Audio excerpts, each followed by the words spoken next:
Hi, I'm Dom Hind, and fuck, I'm nearly 50. Actually, I'm 47 in 2 months, but who's counting? The thing is, time moves fast.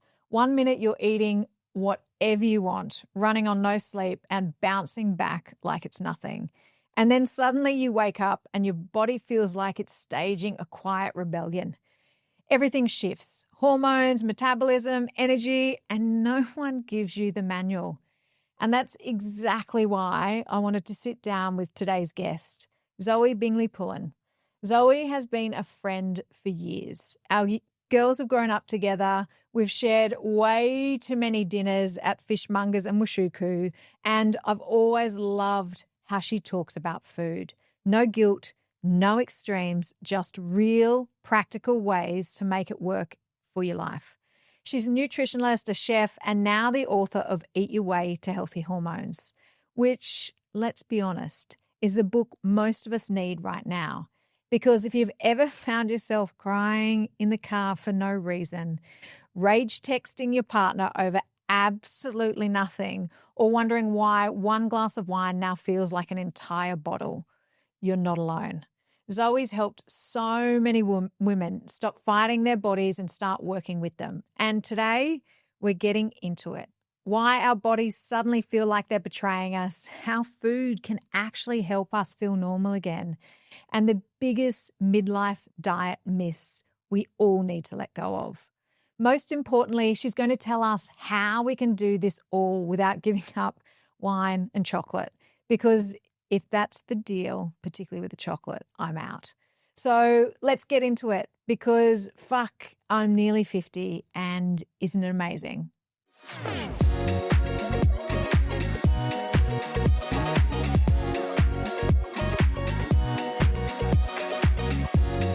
If you've ever had a meltdown over something ridiculous, felt like your metabolism is personally attacking you, or woken up wondering what the hell is happening, this is the episode for you. Zoe isn't just an expert in eating for hormone imbalance. She's also my go-to when I need to decode what's happening with my body. And there's a lot. And honestly, she's the only one I trust to talk to about food without making me feel guilty for eating or loving butter, chocolate, and all of those things in between. We've been friends for a very long time. Our girls have grown up together. We've debated midlife mysteries over sashimi, and we've spent too much time laughing at Michael bringing his own avocado. That's so good. So when Zoe released Eat Your Way to Healthy Hormones, I knew we had to have this chat, because let's be real, most of us have no clue what's actually happening inside our bodies. And we're going to talk about everything what it feels like's changing in there, how to stop fighting food and start using it to better health, and make sure that your biggest nutritional myths are left behind, way behind. And a simple no BS food hacks to keep our hormones happy without having to completely overhaul our diets. Zoe, welcome to Fuck, I'm Nearly 50. Oh God, I love that title so much. So exactly. Every time I say it, I'm like, oh my God, no, I am. How would you introduce yourself in the most Zoe way possible? In the most Zoe way. I mean, awesome, no. Yeah. No, took a long time to say that, I might add. Look, I am a nutritionist and a chef, but I think ultimately what I am, I'm a passionate foodie. I try to kind of debunk some of those myths about what is actually good and what's not good when it comes to food, because the reality is, if we pedestalize food and we put it up here, what we don't do is put it on the plate. Yeah. It's about incrementally making these changes, understanding the dynamic input that these foods actually have in our lifestyle, but making it enjoyable, because you know, we are what we eat and we are what we absorb, but you really can, eat your way to better health. Yeah, and that's what I love, is that you don't judge, and you do. What a waste of time that is. No time for judgment. Yeah, there's too many other people that do that. Oh, exactly. Get in line. Yeah. So let's start with the basics. Yeah. Why do our hormones suddenly act like total dicks when we're in midlife. Yeah, look, it's a time thing. The reality is when your body ages, your ovulation is changing and your ovaries are changing. And what we get is we get complete surges in different hormones and decline in different hormones, primarily things like estrogen, testosterone, and progesterone. So really what's happening is we're having what used to be sort of a modulated consistent, because as we know, when we go through our cycle, we naturally have our estrogen levels rise. We get luteinizing hormone and we get follicle stimulating hormone coming up, and then we get testosterone, so we get all horny and we want to have sex. And then that comes down naturally, sort of hopefully gracefully. It doesn't, though. We all know. Estrogen comes down and progesterone comes up, and then, the cycle starts to happen all over again. Mm-hmm. But what's happening in that is that we've slowly got this estrogen sort of declining, but it doesn't just drop. It's not like testosterone that has this sort of gradual change. Mind you, I think my husband might be going through menopause. Yeah, Juzzy's getting very hot and sweaty all the time. I'm like, what's going on? The other day, who never swears, was like, Jesus, fuck Zoe. I was like, what? That's normally me. I'm that human being that basically has a potty mouth. Yeah, exactly. Michael is a definite no. So, but again, what's happening is it is the new puberty. Yeah. I mean, the reality is it is, that period of time, when we were going through all those beautiful hormonal changes and we're getting our period.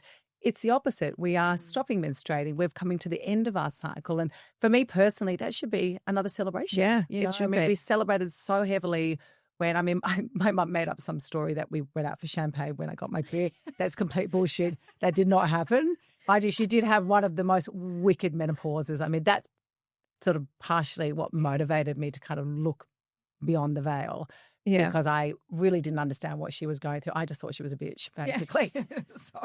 And I don't want Emily looking at me that way.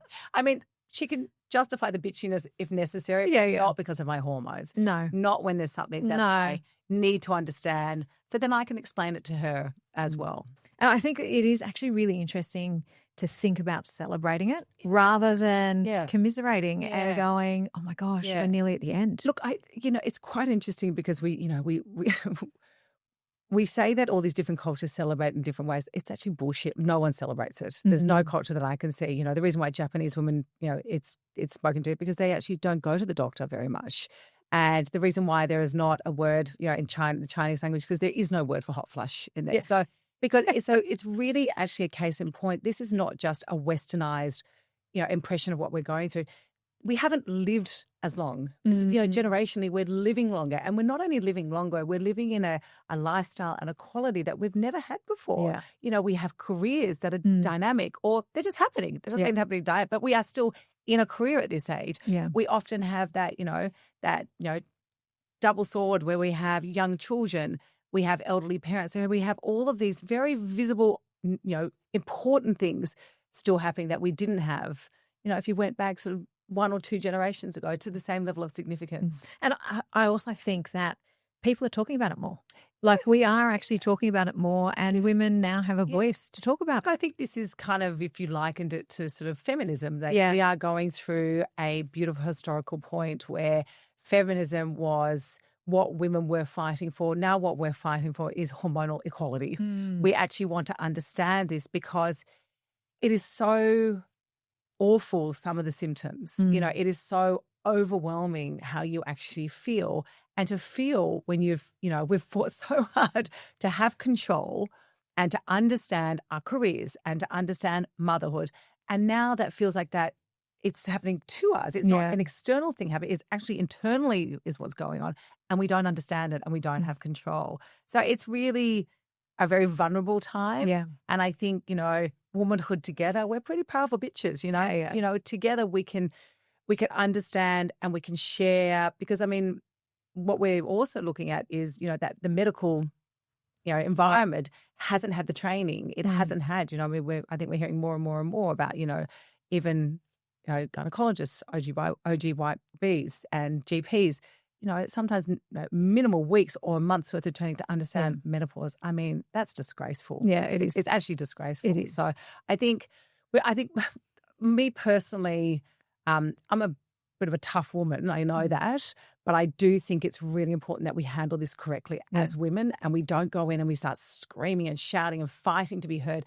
We understand that there is a way that we can, men, women, all all industries linked together to solve this problem quickly rather than drag it on as another argument. Yeah. You know, this is often what I'm seeing that within the medical industry, the fight against, you know, different viewpoints, circumstances, medication, you know, objectives, whereas... shouldn't that be like the individual? Like everything about this should be down to the individual. Yeah, look, I think the individual, I mean, there's cost parameters in some types of these circumstances.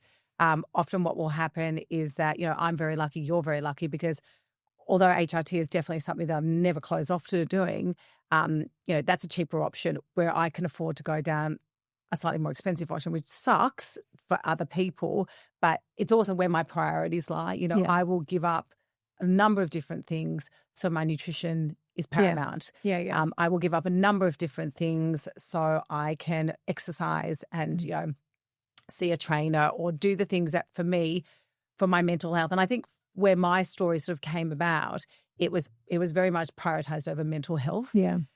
I was losing my shit and I didn't know why. You know, I'd already gone through such a battle. I had, you know, from 29 when I first found out I couldn't have children. So, you know, I mean, I had a miscarriage, didn't know what it was. And by the time I kind of got back, I was away at the time. By the time I got back to see a doctor, he goes, "You're fine. You know, you are that age. You know, you should be, you're healthy." I kept getting labeled. I was like, these fucking labels. You know, you're healthy, you're fine, just start trying. And I was like, okay, all right. So didn't grieve, didn't question because the authority had said not to question. And so just kept chugging on. And then, you know, 3 months, 6 months, a year later, still not pregnant. Again, feeling completely rejected, hopeless, thinking, I'm a nutritionist. I should know better. I should know what to do. No idea. I had no idea what to do as well. And again, it was only because I had this gorgeous friend, Lisa Lane, she's got a great company called The Wellness Lane. She's also in the natural health industry. Love her to death. She's like a second older sister to me. She's wonderful. She just said, look, something's not right here, Zoe. You need to kind of look a little bit deeper into it. So that, another woman called Belinda Matheson, you know, we looked, they gave me these tools. And I'm so grateful, you know, as older women who had experience to kind of look at IVF. And I subsequently found out that I had what's called a low anti-Murillia hormone. So that's the hormone that basically, you know, dictates how many eggs. It's very broad, but, you know, the range is meant to be between 15 and 30 and mine was 2. So it was an indicator that at a young age that there could have been problems along the line. But what really kind of closed the deal is when I actually sort of pushed on seeing specialists and you know, really having my voice being heard, we actually found out that both my fallopian tubes had so much scar tissue in it. There was no way I was ever going to have, I had systemic fluid building up in my uterus that was flushing out, you know? I just thought I was peeing my pants. I thought a little tinkle was going on. What it was actually systemic fluid. So, I mean, far grosser actually when you think of it. I don't know about you. So, like, you know, then it was like this journey of 5 years. So 5 years. But I find it so fascinating that even with, you know, my health issues with melanoma, if I didn't own that journey, I'm so no one proud of you for else does. And I know, you know, I was, you know, I saw what you went through. Like you questioned and you asked, you know, you asked the right, you know, you forced your voice to be heard. But it's frustrating because it shouldn't be that way. No, it definitely shouldn't. Look, I'm not labeling this primarily, I mean, hormonally, obviously it's a female thing, but I think the medical industry as a whole, male or female, unless you have a strong voice, or what I often recommend with my clients, you know, when you go and see a GP, if you kind of turn up and go, look, I think I should get a blood test. Because of Medicare, if everyone did that, I mean, Medicare would be, I mean, it's already crashing as it is, but, you know, I mean, like, it would layer the problem. So you've really got to talk symptoms, you know, and as a doctor, they have to create a diagnosis. So it's really important. So, you know, how you know, if you want to find out more, I don't want to say Google things, but talk to your girlfriends, find out what they're, you know, how they find, you know, and as I think it's so relevant, people say, you know, if you went and got a haircut and you didn't like your haircut, you wouldn't go back to that hairdresser. That's it. It's the same with doctors. Find the doctor that responds to you, that you can talk to, that you feel open. But if it's as simple as putting some notes on your phone, because I mean, who hasn't gone into a doctor's surgery and forgotten? Oh, absolutely. You know, what they're going to say. Like, get your notes. Look at your notes. Talk to the doctor. Look at your notes.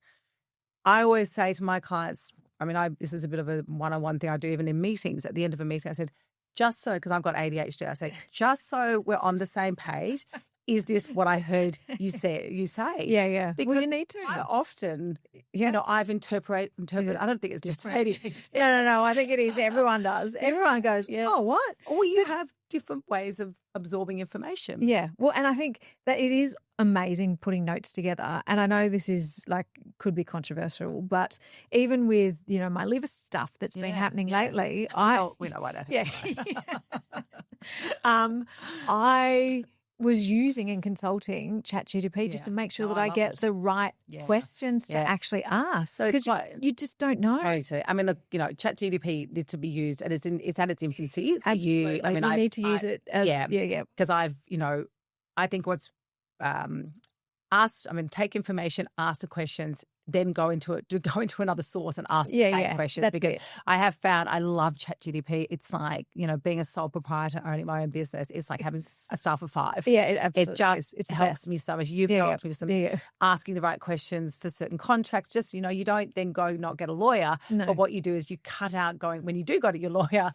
I just saw my lawyer. Yes, I was like, this is what I want the contract. Yeah. So that cost me probably $1,000 less. It's just exactly. It's just those little things. And also, I found it quite empowering because it's phrased things in ways I've gone, that's interesting. Actually, I'm going to phrase it that way next time, or I am going to refine those 3 questions into one question by saying it that way. Yeah, so, and it's just a good way. But I do think the whole area that you touched on, you owning it, you put the notes in, you that is something. Be your own self-advocate. It is 100% your own advocate of good health. Yeah, that's it. And we do need to do more research around that. That's it.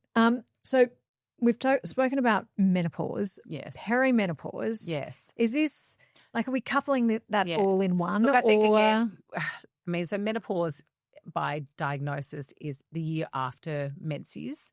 As well as your last year, it's a year without period. But I think what we don't understand is menopause is forever. Yeah, right. There's no sort of menopause. I mean, although we term it menopause and post-menopause, menopause, I guess, is when that year's done and then, it sort of starts from there. So that's kind of, it sort of drops off and stays drop off. You can't, unless you're taking HRT, you can't pick these hormones back up as well. Okay. Perimenopause, though, is obviously the fluctuation. That's kind of when the fluctuation starts. And the thing with that is that can start, that can be 2 years, that can be 10 years. Yes. And, I was on a panel the other day and this person quite interestingly said, there aren't 100 symptoms of perimenopause. And I felt like going up to him going, look, sure, yeah. Clinically. Hang on. You felt like going up to him, number one. I mean, I'm not man bashing or anything, but I did go, right, okay, here we go again. Right. But I mean, clinically, obviously, the symptoms that we know about is dry vagina, hot flushes, but there are such subtle things because of the influence of estrogen and testosterone. I mean, estrogen itself, we have estrogen receptors in our brain. Yeah. We have estrogen receptors in our gut. Certain bacteria has estrogen receptors. It's a pro-collagen producer. It is a enzyme protector for vitamin D. It has collagen elastin pathways. It basically helps for how we build muscle. So sure, they are, as estrogen declines, sure, they're not singly, menopausal or postmenopausal, but they are a contribution and those symptoms are. And what it is that we can't deny them. No. Nor does anyone give the right to label, because again, otherwise you get this I am crazy moment again happening to you. Yeah, isn't that just every day? No. I like my crazy. Yeah. You say food is one of the best tools we have for balancing hormones. How does that actually work? Yeah. So it's really interesting when it comes to the foundation of a good diet. And the thing is, it doesn't start when you're perimenopausal, ideally. It starts at the beginning as well. But there are key foods that we can actually help to, support. So number one thing I always kind of look at with clients is really liver and absorption. I mean, I know it's a bit of a cliche, but, if we are not working with those pathways, we are wanting to making sure those, these 4 phases of detoxification are actually doing their job, purely because they already have, the hormonal, they basically have to metabolize hormones, blood. They have to metabolize everything and clear them. Then when you start eating a poor diet, you just compound that. And you have to see there's almost like a pecking order when it comes to kind of how we're metabolizing and getting rid of toxins. The more toxic thing, that's the thing the body, has to kind of get rid of on top of everything else as well. So if we're having a cleaner style diet, then what that does, it just means that the body's able to focus on what its natural biological responses are. But there are certain foods that can support that process. So we need lots of sulfogenic foods. So we need those beautiful, colourful foods like beetroot and carrot.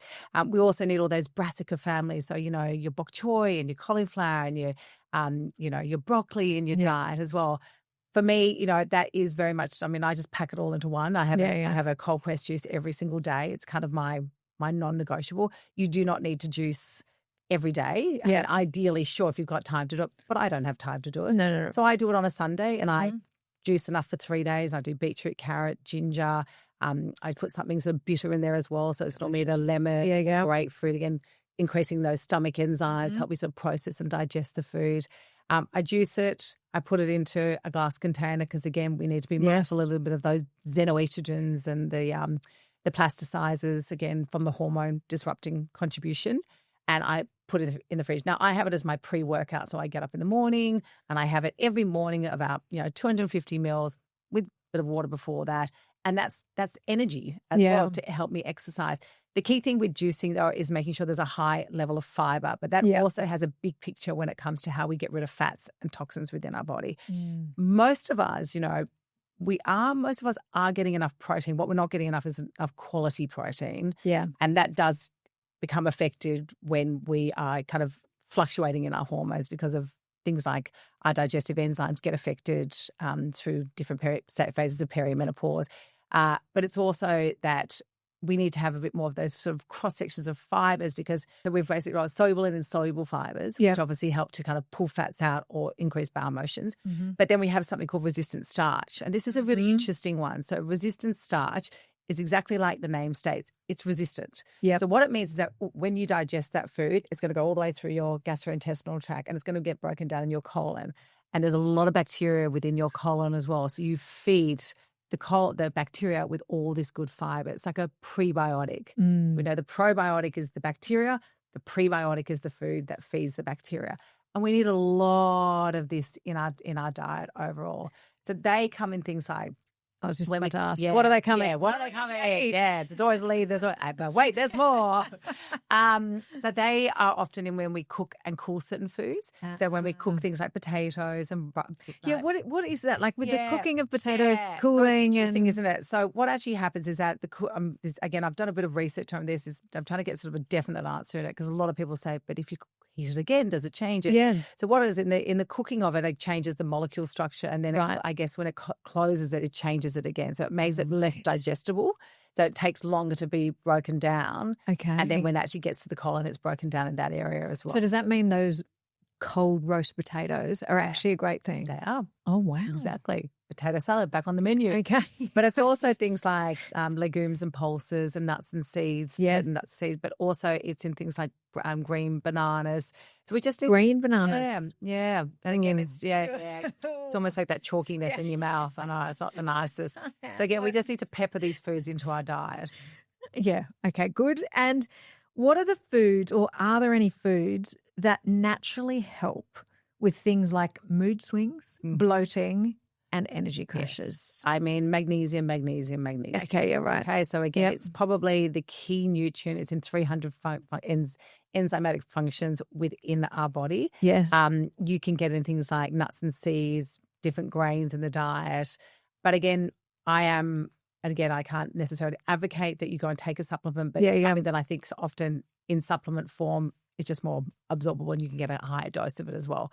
So it's really important, though, when you are choosing magnesium, because there's magnesium and there's magnesium. There's so many different types. So what you want is a glycinate form of magnesium. Okay, yes. It means the molecule is actually more absorbable than other forms of magnesium as well. Okay. Otherwise, you'll find that some of those poor qualities that just flood the colon and you actually end up going to the toilet more regularly. Right. So I'll get, not so bad on from a bowel motion point of view because it's not It's not disrupting, it's just filling water, but not great from what we're wanting. Not the absorption of it. So why magnesium is so good, really, it works on our nervous system. Yeah. Right. So really that's the one that has that sort of slight soporific effect. It calms you down. You know, what we all understand when we're less frenetic in a state of stress, we're actually using less nutrients as well. We're using less of those B vitamins as well. But again, we do need to get a lot of good quality B vitamins in our diet. B6 and B5 are two vitamins that basically, or two B vitamins that build a lot of the hormones. Yep. So we do need to make sure that we're getting a lot of those, and also very good from a nervous system point of view as well. And how are we consuming those, or should we consume those? Yeah, I mean, again, you would get them in lots of nuts and seeds and grains and meat and things like that. Okay, great. But again, with what's quite interesting, particularly with things like the MTHRF gene, so these gene mutations. Yes. A lot of the B vitamins that you're buying as supplement are not being absorbed because they're not methylated. Yeah. So they've got to kind of bypass. And this is where things like sometimes NMN is quite a useful. I'm reading a little bit more about that. NMN sort of bypasses that methylation process. Right. And so this is why a lot of women, or men and women, feel pretty good. Yeah. Those gene mutations, I mean, the statistic is it's around 30% of the population. Now, that's people that are going and getting tested. So it's probably far more than you probably got genetically now 2 parents that have it, then pretty much more dictate that what that child would have it. That's not to say, again, that gene will be expressed or not, because, you know, genes are one thing and epigenetics is the sort of the expressor of, you know, whether that's turned on or off. But the reality is when you're buying a B vitamin, you should just, because we don't know, just buy a methylated B vitamin or what they often call an activated B vitamin. Okay. That makes me be able to remember it. Yes, yeah. Let's go with those words. Now, this one doesn't apply to me, but is coffee really the enemy? Do you not drink coffee? No, I've never had a cup of coffee in my life. Michael. I know. We're so me bringing an avocado to dinner. I, on the other hand, look, I think coffee can be fantastic, but it's when you have it. Okay, so it's really important. Caffeine in general. If you look at the fluctuation of cortisol, you know, one of our energy stress hormones, if you like. So cortisol is at its peak around 6 o'clock in the morning. Yeah, and sort of starts to kind of dip down around sort of 9, comes back up. Sort of 12, come back down, around 2, 3 comes back up, and then goes back down, and then melatonin does exactly the opposite. Ideally. Yeah. So, you know, if you think about that when you're having a coffee, which like, or any caffeinated drink, most of us are having it first thing in the morning. Yeah, when you're already spiked. Yeah, you're already spiked. So that decline is going to feel greater. But the other thing also is that when cortisol level goes up, insulin will also be affected as well. Right. So then what happens is sort of coupled with this kind of effect on blood glucose levels, and it's then very hard to then go and choose the right types of foods. So is it then best to have it at 9 o'clock? Perfect. Or if you are going to have it, you have it with, definitely with, you know, some sort of protein, so whether it be milk, your MCT, you know, your virgin coconut oil, because what that will do is that sort of encapsulates the caffeine in some way and slows, because that's a very slow releasing food. Slows the release. But also it means you put something in your gut as well. So it decreases the chance of inflammation. So that's the other thing. I love what you said before about when you're in a stressed or heightened anxiety that you are burning more of your nutrition. I hadn't even thought about it, but it makes total sense. And the other thing also is it redirects blood flow. So blood flow will go from sort of muscle health and what have you to basically the primary organs, you know, your brain, your blood, you know, it's just, you need to get out. So your brain, sorry, I should say your brain, your heart, you just need to, and your muscles to get the hell out of there. So it's really them, you know, digestively, it's that whole kind of rest and digest. You know, we talk about the sympathetic nervous system or, you know, the autonomic nervous system, and you've got the sympathetic and the parasympathetic nervous system. Your sympathetic nervous system is your fight, flight, or freeze. Yes. So again, that's when that blood flow is going to kind of go into brain, you know, heart, muscle, get the fuck me out, get the fuck out of here situation. Yeah. And then it's not going to go to digestion. Yeah, right. So a lot of the time that will affect how we're absorbing our food, because, again, we're not assisting with that process, where rest and digest is the parasympathetic nervous system. And look, you don't want to either be in one permanently. No. What you want is that undulation to be. I hate using the word balance, because the human body is not meant to be in balance. It's meant to fluctuate with, you know, correctness. It's meant to be able to deal with circumstances with, you know, not putting yourself into a huge amount of threat all the time as well. And this is why, you know, I mean, I think nutrition is so important. I always do think timing of food is really important. Know your eating habits. It's really old school, but keeping a food journal is an incredible way to understand your eating cycles. I mean, when Emily was a little girl, I actually for a couple of days would keep food diaries with her just to see what was going on, because she'd often be like, I'm not hungry. I don't feel like eating. I've got a sore tummy. And I was like, oh, even me. Like, I was like, oh my God, I don't know what's going on. I'm failing. So I kept a food diary. What I found out with Emily is that she was a kid that just wanted to eat a huge amount in the morning. I can give Emily an omelette, a smoothie. I can give her a piece of toast. I can give her so much food in the morning. Yeah. And then she's just not that interested. And like, even when we get to dinner, it's like, we used to play all these different games. Obviously, we don't anymore. She sort of looks at me as if I'm an idiot these days. She's not as interested, but at least I feel I've got such a beautiful section of foods, slow releasing, low glycemic, full of protein. There was a really interesting study that actually, and we're digressing a little bit, but happy children really makes everyone happy, and absolutely, it sure does. The opposite makes everyone traumatized. So it was saying that if you give a child, they were talking about eggs. Oh yes, an egg a day, their average IQ is up like 15 points or something. Unbelievable. Like that. And it's simply because you're giving them something that the body actually needs as fuel. It's slow releasing. When your body's eaten, it has less of a stress response because it's not setting markers saying, quickly go forage food, go find food. Yeah. And again, they're calmer. Oh, so much. I've been hard boiling eggs for the kids. Yeah. It's just like every day. Okay. Yep. At breakfast. I should do that. Yeah. As snacks as well. Well, it's just the problem with it. I just find that Emily just won't sit down at lunch. That's half the problem. I've actually handed over lunch to Michael. Oh. Now. Yeah. So I had a lot of things over to Michael. It's been very subtle. He doesn't actually know that. I'm just slowly stepped away. I'm like, it's purely because I think also, sometimes my lunches, they're healthy. Yeah. And my lunches has a lot more excitement. Yeah. And also I think he's just a bit more practical. He gives her a sandwich, something that she can run around and hold it, where I'm giving her like, lentil soup or, she's not very into the salads, but just, oh, really? Well, she does. She's right into the, sesame dressing. Oh yes, but she wanted it. It was just the most random thing. She's like, I think one of her girlfriends at school. Sadly, I think some of them are actually talking about weight, which is quite I think terrible. Really sad to hear. Already at such a young age, 10 and 11-year-olds to be able to talk about that. Anyway. Well, talking about weight, but more for us. We grew up in the low-fat, calorie counting era. What's the biggest crock of advice that we can try to overcome this? Because it's so ingrained. It's just fat. I mean, I have never, ever eaten a low-fat diet. Yeah. I have always had, apart from going to England and getting the Heathrow injection and putting 10 kilos on, we all know what that. I had no money. I was studying at the corner. If I made 10 creme caramels, that was literally breakfast, lunch, and dinner. So, and beer. I was using so much beer. You never walked anywhere in England. So, I think it's really understanding that, every single cell in the human body needs fat and proteins. We need these. These are fundamentally important. Again, it's trans fats that are the problem. They're the ones that are carcinogenic and then rob the body of those, those can very aptly imbalance the things like the good cholesterol versus the bad cholesterol. But every fat in every meal and every snack. Now, what the benefit of that is? Okay, so fat in every meal. Every meal, every snack. Okay, every snack. Every snack. Every meal, every snack.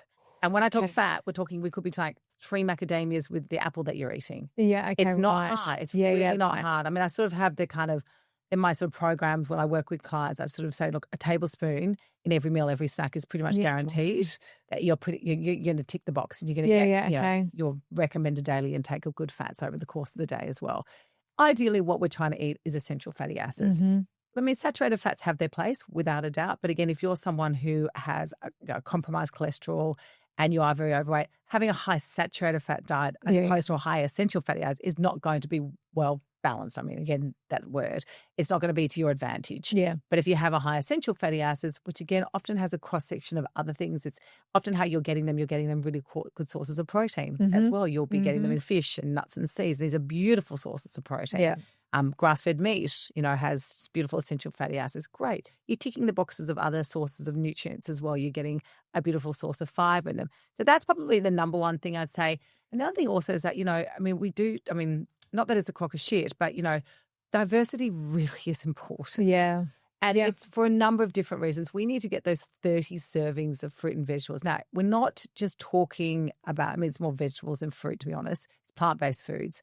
So we're not just, the good thing about that, you don't just have to get vegetables. Think of herbs, spices, cumin, coriander, nuts and seeds, legumes. They all fit into this, realm. I also like the fact that, when you start leaning a little bit more on those vegetarian sources of protein, like your legumes and your pulses, if your gut can handle them. Yes. They are so heavy in fibers. They're so heavy in protein. They're inexpensive. Yeah. So you just kind of, and I don't mean go and eat like a whole thing of like go get a tin of lentils and start, munch it, because I mean, that would affect anyone's gut.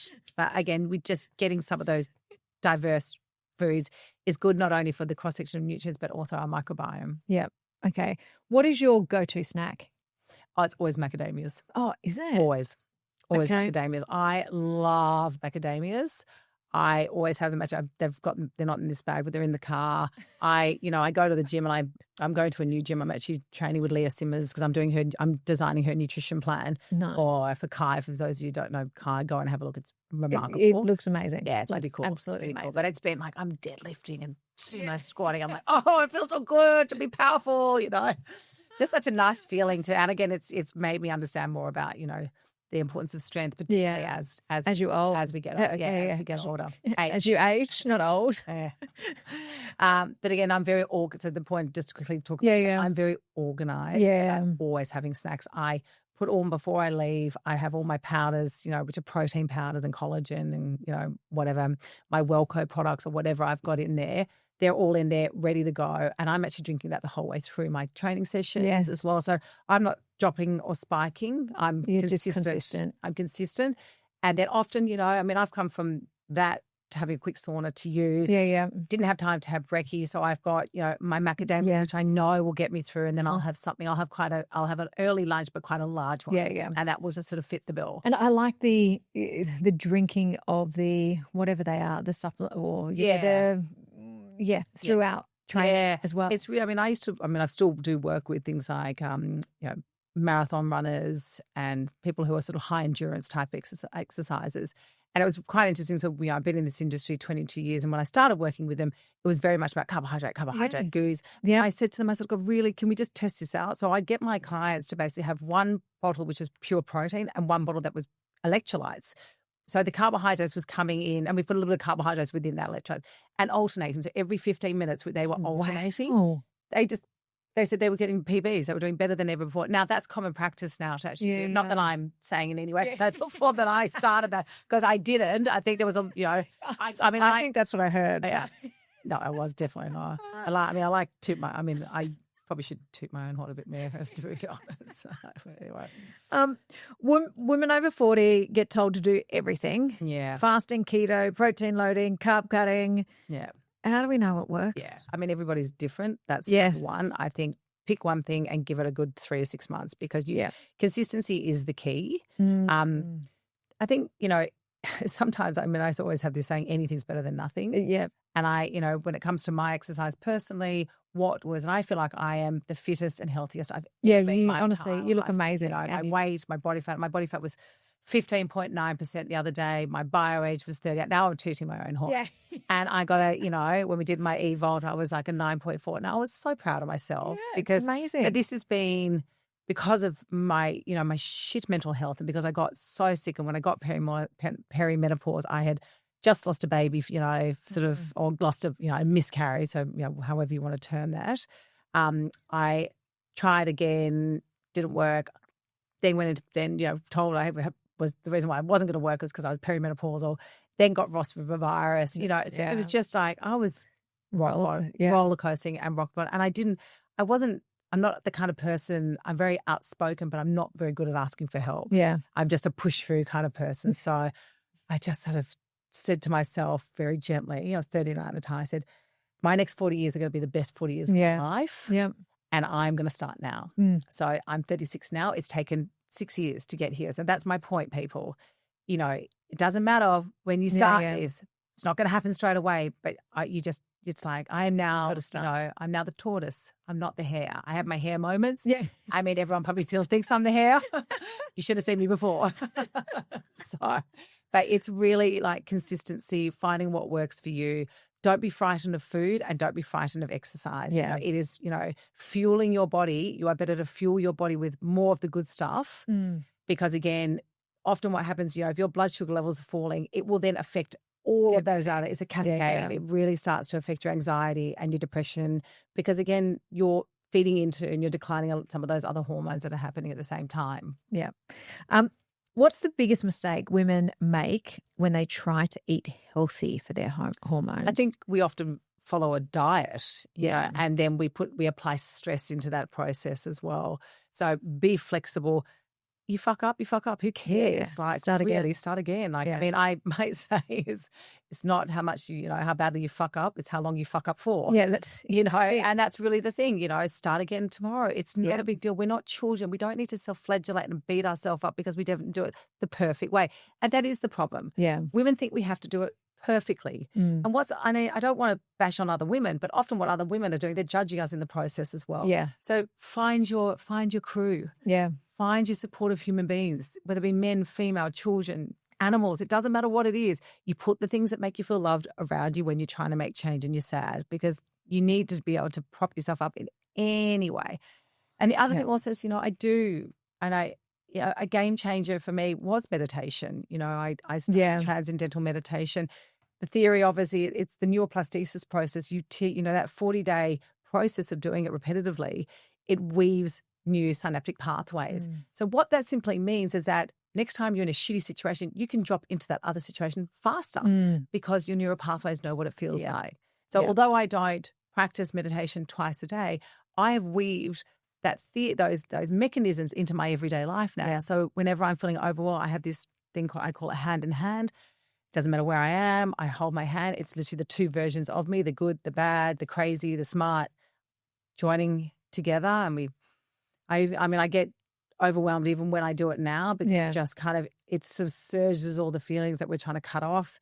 But then I get the opportunity just to calm down. Yeah. And I can do it quite quickly now. So you can make up your own little tools and tricks. I mean, I did some psychotherapy courses to kind of understand a bit more about the unhooking of the immediate process and getting out of the immediate because yes, we know that there are these elements of issue on the outside, but you can't focus on them when you're in a state of flux. No. So you need tools to unhook you in the here and now as well. And then you can focus on your nutrition and you can focus on those other things. Yeah. So, it's working out maybe if that's the core to start with, then start there. Yeah. And I think that it is a big thing. Like even to try and reduce my stress levels, I did that meditation course and it was amazing. It's like beautiful. It's just having that time to yourself. He's a lovely Matt Bingo. Yeah, he's great. Yeah. And I think it was, for me, just that time for yourself. Yeah. And no one could take it away.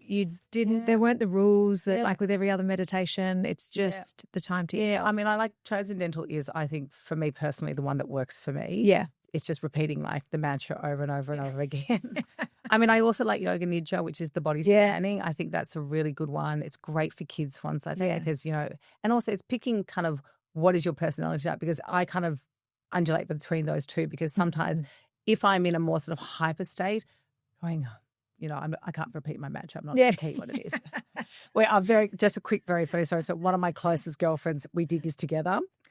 And then when we left, because we went to Bali, did it, right? And then we both came out and we were like, does your one sound like this? And she's like, broom. Like we were trying to guess what each other's mantra. I'm like, mine's like room with a cup, It was just like, she's like, okay, kapuku. It was just like, we were in hysterics. So now we're like, I think even that moment injected humor into it. So I kind of, there's, you can use all these tools and sometimes we've just got to replace the shitty stuff with some good stuff. Absolutely. Some good memories. And that's it. You definitely do. For women who don't have time to make the green smoothies or whatever it is every morning, what's one small realistic change that they can make? I think water would be a really simple thing that we can do. Yes. Right. Yes. Now let's have one now. Few sips. Lindsay, I didn't get you a water. so selfish. I know. Yeah. So look, Water's a good I one. think we particularly with those body temperature changes as well. We are fluctuating within sort of, our temperature changes, our thyroid's a lot, going a little bit more over the place. Our muscle ability is changing. So just, water everywhere you go. The other thing also, even putting a little bit some Celtic sea salts just to get those electrolytes and get that sort of mineral balance back a little bit as well is a really simple thing. But also what I find, it's just a process. Sometimes if I've got my water bottle, I know those annoying, expensive water bottles that my daughter says to get every day. I don't know. It's just it just drives me insane. But I have stolen one, and because it is so big. Sorry, Emily. Because it is so big, the volume is a lot easier. Yeah. So it's in the car. It goes everywhere with me. Mm-hmm. So that's one simple thing as well. From a nutrition point of view, I just think wake up and eat something. Yeah, and I know you might not feel like it, but it will, particularly something slow releasing. And we're talking a very small amount. It could be a couple of tablespoons of a good quality. Yogurt. Look, ideally natural yogurt with berries and honey, but if you're going to get a flavoured yogurt, just read the label because there's a lot of crap sort of in a lot of these products. Yana is a good, again, I'm not sponsored by any of the brands, but Yana is a good one to sort of add into there. But I think, that, because what that does, immediately it will kind of give you some energy. Yeah, will kind of metabolically kind of get the metabolism furnacing as well.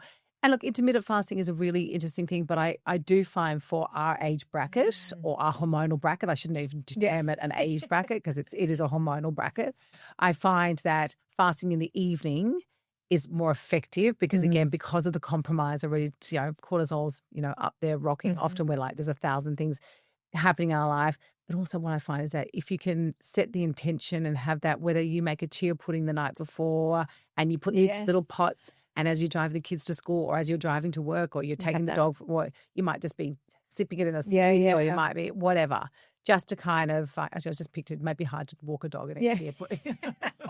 But I do now every morning have 3 tablespoons, and I'll probably get in trouble with this, of chia, hot water, lemon and honey and just drink it. And it's like great. Well, it's close to your gut. I mean, it's a gelatinous product. It helps kind of clear out, some of the things. But I think you probably find it, the water and the lemon is probably the thing that's probably the magic. And that combination kind of works really well. But again, it's 2 parts. It's a process. You're immediately putting intention into yourself. You're saying, I am worth having something, and I mean, my husband is the human being. I always laugh. He's either going to bed late or he's getting up early. There's no in between with Michael. There's just nothing, So, but because of that, it has actually taught me to get up earlier. So I do get up at 5 now, just so I've got 15 minutes to unpack the dishwasher. Put Emily's lunch out. We do it up the night before, and I give the rest to Michael to kind of finish the, all the sandwiches, and he does the main part of it. But then I just I put all my powders in. I have a couple of tablespoons. I make a coffee so I can have that in the car, So I've had all my smoothies and I've had that just to kind of get me going. And, it's just there. Yeah. And I just it's made life, I feel better. Yeah. I agree. I do think if you do, like there's 2 things. I hate water. Like I know I shouldn't say that, but water hates you too. Yeah, it's just so boring. Like it's just such a boring drink. But I try and now. You don't like coffee. I mean, you're not one to talk. Or wine. But the collagen, like if I put collagen in it, I can actually drink it. Like as a warm drink. I mean, these products are expensive, but again, these products are actually, I mean, so collagen is quite interesting. So if you look at things like collagen and creatine and some of these branched chain amino acids, they're the starting point of how we actually build amino acids. So they are really important, particularly when we are at these phases where we're not absorbing or breaking down or building these things as effectively. I mean, it's something like 15 to 30% reduction in the ability to build muscle. So interestingly enough, I mean, Michael was, the person who actually got me onto creatine, and I was like, no, it's just, it's just an internet fad, really. I'm taking protein. I'm doing this. I'd never really taken collagen, but I've started taking both of them, and really good products. My nail and hair have been better. So I can only put it down because I know I'm very succinct. And that's why you've got to be a bit careful with supplements. If you're taking 20 supplements, you're not going to know what's happening. You're not going to know the impact. It is really important that you get quality. You get advice. You don't buy off the internet. Yeah, You well, know, not like getting like mushrooms and like having like 20 of them rather than 2. Yeah, well, I know that's called common fucking sense. But anyway, well, they just tasted so good. And, let me drink water next time. Down them with water. Yeah, exactly. And to note for everybody else, this is what not to do. Yeah. Yeah. So look, I mean, I think that is a simple thing that we can apply. Yeah. Again, you know, good quality protein, please. It's just so important. Yeah. The amount is basically 1 gram per kilogram of body weight. Is what you're supposed to be having. Now I'm 65 kilos. 65. This is usable protein. Who's going to go and calculate that? Yeah. It's 150 grams steak has about 30 grams of usable protein. But really, so again, it's just, I always say to my clients, just make sure you're getting the best quality protein in every meal and every snack. The benefit of that is not only is it the building block, it's a very slow releasing food. From a glycemic point of view, if you're eating something a little bit more high glycemic, you're eating it with something that's low glycemic, you'll get the average. So from a sustaining of appetite and a regulation of blood sugar levels, that's a really key component. You know, in the space of tilting into the world of longevity now, what we are really heavily looking at is blood glucose. You know, and I do think, you know, I mean, I've always been a massive advocate. I get all my clients to, you know, follow a more like low glycemic style diet. Always have done, you know, moderate protein, moderate fat. But I do, you know, I've worked, you know, there's so many great supplements, chromium, vitamin C, magnesium, you know, berberine, NMN. These are all heavily, you know, regulating our blood glucose levels, and there's going to be a lot more research that goes into that. There's also some GLP-1 drugs now that are natural that are coming out that are fantastic, you know, for the regulation of those neurochemical appetite regulating hormones. Yeah, so it's a really interesting space as well. What would be a great 3 p.m. craving? I've hit my wall. So can I? What's interesting about that, if you had it about 2:30, that's what's even more effective because what you're going to be getting is 3 o'clock, naturally cortisol levels low anyways. Your body's kind of a bit fatigued as it is. Often that's, you know, from a digestive point of view, you've eaten around 12:30. So digestively, your blood sugar levels are falling. So it's know your timing. So if you eat half an hour before, what you're going to catch is you're going to catch it on the decline, not at the bottom. Very hard to then, you know, you have to have a lot of willpower to get. So I mean, what you then, timing's definitely one thing, and obviously, you know, again, I keep going on about the sort of protein and good fats and low GI carbs. There's some really good protein balls that you can. I mean, I hate protein balls, to be honest. But I think it literally feels like I'm going to be constipated for a night when I eat them. But again, things like that are quite simple. I'm a real sort of fan of saving some of my lunch and keeping that. That's actually a great idea. Because I like food. I'm not. Apart from having my nuts, I'm not so much of a snacker. I'm a meal maker. You know, I love to have a meal. That's why I would rather, you know, and look, smoothies are great and everything, but I'm not a smoothie drinker. I put my powders in and have that in water. And that's kind of like my medicinal supplement that I have like when I'm training. That's kind of my training kind of program, if you like. Occasionally I'll go and buy a smoothie.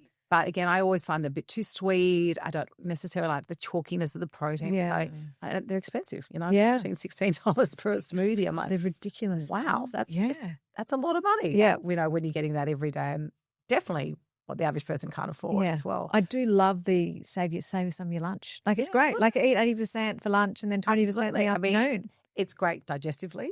Because often we're not overeating. It's a lot more. I'm a lot more inclined, because I'm a lot more interested by what I'm going to eat. I think about it. You know, there's something, the mental phase or the cephalic phase of eating is when you think about food and you produce salivary amylase and protease and lipase through your saliva.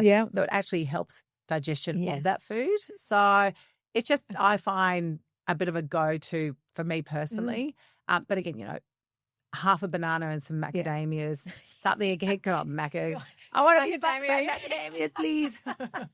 I think you should just get a farm up there, a macadamia farm. Oh man, I can't even buy a bag. It's not my thing. You've worked with so many women.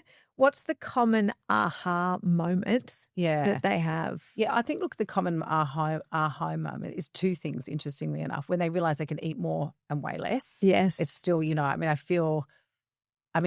I eat more than most people would actually realize based on the way I look. Yeah. It's because I fuel my body correctly. Yeah, I've been out to dinner with you and you keep eating everyone's leftovers. I had food curious. I'm known within my friends. I'll be like, I'm forever like annoyed by my own meal that I've ordered, and I just want everybody else's. And the other thing is training. Weights training. I think for me, my personal aha moment was, I've always trained, and again, I think it's just something. It's worked really well for me. It's a great. I'm known from a mental health point of view. It's been, my get out of jail free card in some way.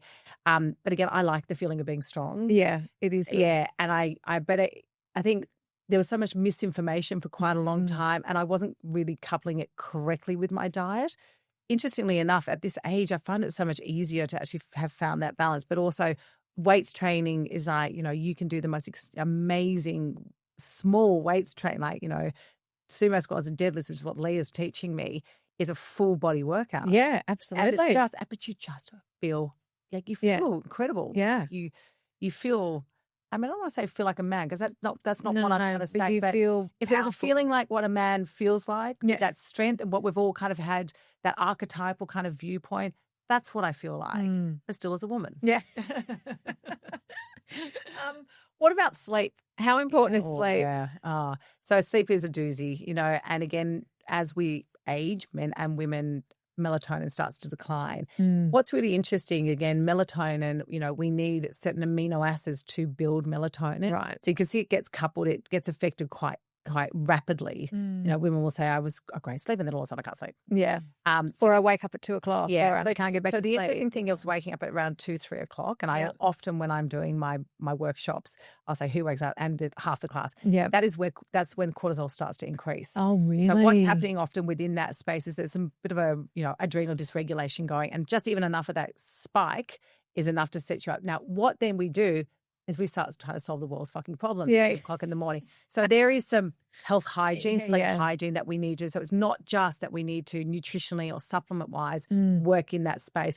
We need to then say, it's all right, sweetheart. Like I call myself sweetheart, because I've had to speak so nicely to my, I've had this, I'm a Gemini, and I'm certainly got the duality, because I've got one that says you're a fucking nightmare and one, you're so wonderful, So it was trying to kind of get them to sort of work together, So that's what that mental health side of things, and the meditation, and just saying it doesn't matter if I lie here all night. It's not the end of the world. But now is not the time to think about these things. So I just keep repeating that saying, now is not the time to think about these things. Now is not the time. And I just keep, saying it and saying it. Well, it's like a meditative. Well, it is. It is exactly. It is a mantra within itself as well. But in saying that, I also have worked heavily on my own and with my clients, the adrenal support. So where I have done that is mainly through adaptogenic herbs. Okay. So ashwagandha, withania, ginseng. Withania and ashwagandha are the same thing. But what they actually do, they're modulators. So, for example, if you have a dysregulation with your adrenals and they're sort of up-regulating, it will kind of balance it out. But if they're down-regulating, it will help to bring them up. So it's a perfect balancing act as well. You need to be mindful, though, that with these herbs, you have to have a good tolerance to liver. You need to be able to metabolize these things. Like anything we're putting in our body, whether it be a supplement or a food, the more we put of all these things, the more we have to process them as well. So that's why I'm always sort of saying lots of liver health, lots of gut health, lots of support that way, because these things work really effectively, but they work even better if every mechanism's working the way it should do. And the only reason I'm laughing is because my liver and my 7,000 supplements that I was having a day, and they're going, the liver guy said, no, just I'm really proud of you. Let it go. What I love about what you did, Dom, is that you had quite a few doctors saying this is the way it's going to be forever. And I was like, good on you. You just kept pushing and pushing and pushing and pushing. No, it's great. No, your hands off to you. Pushing a lot and a lot. If we make small changes now, what are some of the long-term benefits that we can actually see? Massive benefits as well. For example, if you start eating a protein-rich, calcium-rich, vitamin D-rich diet now, you will decrease your risk of osteopenia, osteoporosis. Some of the biggest issues that women actually have is, although we live longer than men, the average is 85 years, our health space or our wellness actually caps out at about 65 to 70. That is a long time to often be on your own, if you're not married or you're not with a partner. If you're two women, you're lucky because you get lots of support. I'm like, I should have chosen that. But again, what it is, it's more that, you want your health space to basically, to be as long as it possibly can.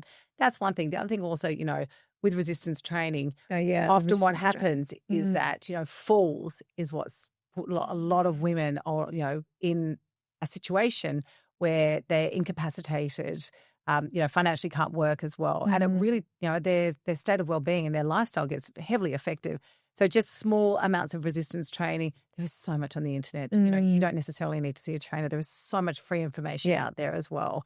And again, I think it's really important that we build that community around us. There is lots of podcasts, there is lots of forums, there's lots of women, there's lots of environments out there that you can actually speak to like-minded people. Yeah. But I mean, ultimately, be your own health advocate.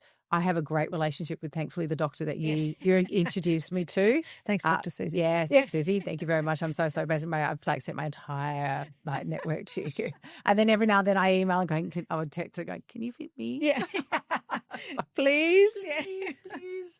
But again, get a good support network around you medically, whether that be psychologist, psychiatrist, if you need it from a mental health, counsellor, meditation. Build that around you. There's no shame in all of this.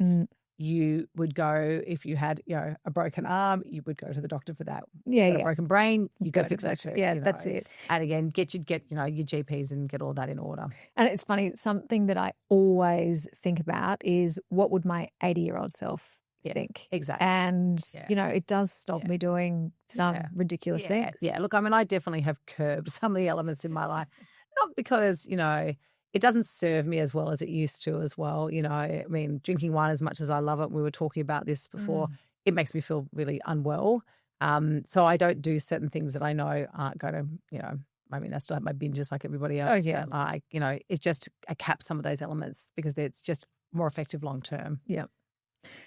What's one thing you wish every woman over 40 knew about hormones, food, and not feeling like shit? I think it's just understanding that this is a wonderful process that we are all going to go through, and to not be fearful of the process because that often feeds into the anxiety. The other thing also is that, food is your friends. You are what you eat. If you eat a crap diet, I'm sorry to say it, you're not going to be healthy. No. And there is no faking. There's no supplements that can help you with that. I mean, you can mitigate that as much as you can, but at some point something snaps as well. Movement, we don't just exercise to look good. We exercise because that's what human beings do, because we don't move the way that we were designed to. Yeah. Sure, we now have to term it exercise, but really we just need to move more as well. I mean, I am known for someone who will move. I just move a lot because it just makes me feel so good. Yeah, I'm the same. I'm crazy. If I don't move or if I don't exercise, I can't. When I'm on a flight, even domestically, I am that person that goes to the toilet 3 parts. Just because I get up near the cockpit, start stretching, and they're like, I'm that one. We all know where you're sitting though. Whatever. All right, Zoe, thank you. This has been amazing. But before we wrap up, yes, I have got one last question. I'm scared. No, it's not anything bad. If I could try just one thing before I hit 50, something to shake me up, get me out of autopilot, and just make me try something different. Yes. What would it be? You mean what would it be? What would I say as a nutritionist? Or what would I say? It's something different. Look, I think, injecting joy into your life is just so important. I think the times that I've been able to change is when I've had a good fucking giggle at myself and I haven't taken myself so seriously as well. I often am exercising going, why is no one else peeing their ass like I am? I can't do this skipping. And I do it because I like laughing at myself. Yeah. Otherwise it's just, life is just too serious. It is scary. Oh, it's a process, these hormonal fluctuations, and we need to circuit break it. And laughter and joy is a really good way to do it. When it comes to nutrition, experiment. Have a food, be curious. I mean, inject yourself into environments that are exciting. Go to produce markets. Go to Flemington Market. Go to these places that visually, sensorily excites you to want to think about food, and you might then try something that you might not have put there before. Yeah. Yeah, and that's I think I love the joy. The joy is like I mean I try and bring joy all the time, and I mean for me it is whoever has the most fun wins. Yeah, because it has to be. That's why we're good for ourselves. I'm not taking yourself too serious. Again, we get on well. One thing we didn't touch on. Your retreats that are coming up. Yes, I'm very excited about this. Yes, can you tell me about those? So a lot of my retreats I normally run out of Gwingana, but this is one that I'm doing myself. So we are doing a full immersive retreat for 3 days, so from May 16th to May 19th. I have got women that have helped me through my processes as part of this retreat as well. So obviously there'll be gorgeous nutrition seminars. I'm going to kind of walk you through the A to B to C of hormones. I'm going to explain to you sort of what you should be looking for, what foods you should aim to be eating. And then I'm going to do a yummy cooking class, and we're going to eat all those delicious foods. We've got an ex-Gwingana chef who's going to be cooking amazing foods, which are partially out of my cookbook, a little bit out of Gwingana's. Yeah. So you will be nourished and fed beautifully. And then my yoga teacher, Tessa Canny, who's helped me immensely, she's going to be doing that. And then we have a beautiful breathwork coach as well. Plus, the environment that you're in is just, oh my God, it's in the Tullabudgera Valley. You look down this beautiful, See, why did you say that as my why? What that's what I should do before I'm 50. Oh, yeah, so you should come to my retreat. I thought that was a bit too blatant, wasn't it, as well? No, look, it's 3. Oh, yes, yeah. Well, you want to come? So anyway, look, it's just a really gorgeous experience. There's ice baths there. We have infrared sauna. We're going to be doing yoga. There's weights training. And it's just a great way to bring, women together. We can share a little bit of our own experiences. The environment itself is just exquisite. I'm really, really excited. I'm nervous, but I'm really amazing. Nervous, like from the curious nervous side, not from the, oh my God, what's going on? Yeah. But I hope some, people can join me for that one. Yeah, I think that will be amazing. And I am definitely signing up for it. Okay. So thank you. Thank you. You rock. Yeah. Thanks for doing, and thank you for doing this, because I think everybody needs to be talking a little bit about turning 50 and not demonizing it and making it scary. Or not judging. Yeah. Like it's just roll with ridiculous. it. Yeah, roll with it. Anyway, okay, all right, I'm going to close. Okay, Fuck, I'm Nearly 50 is all about owning this next chapter, finding more fun or joy, shaking things up and making sure we hit 50 on our terms. We've covered everything from hormones, food, stress, cravings, sleep, how to keep showing up for ourselves, how to keep snacking, and especially when life throws us those curveballs. If there's one thing I'm taking from this, hitting 50 isn't about restriction or playing it safe. It's about nourishing ourselves better, listening to what our bodies need, and making sure the next chapter feels energized and full of joy. If you want to delve deeper into anything, make sure you check out Zoe's books, because she does have a few books, or make sure that you do turn up to her retreats. And if you are craving that reset, I would recommend having a look at the retreat in May 16th to the 19th. Because midlife isn't about winding down. It's about getting really clear on what it actually matters and making the most of it. If you love this chat, hit subscribe, share it with your friends, or just comment and engage on socials. And before you go, why don't you also take Zoe's one little thing or one step challenge before you turn 50 and make sure you do find more joy and make sure that you are nourishing your body better. Try it for a week, see how it goes, because fuck, we're nearly 50 and isn't it amazing?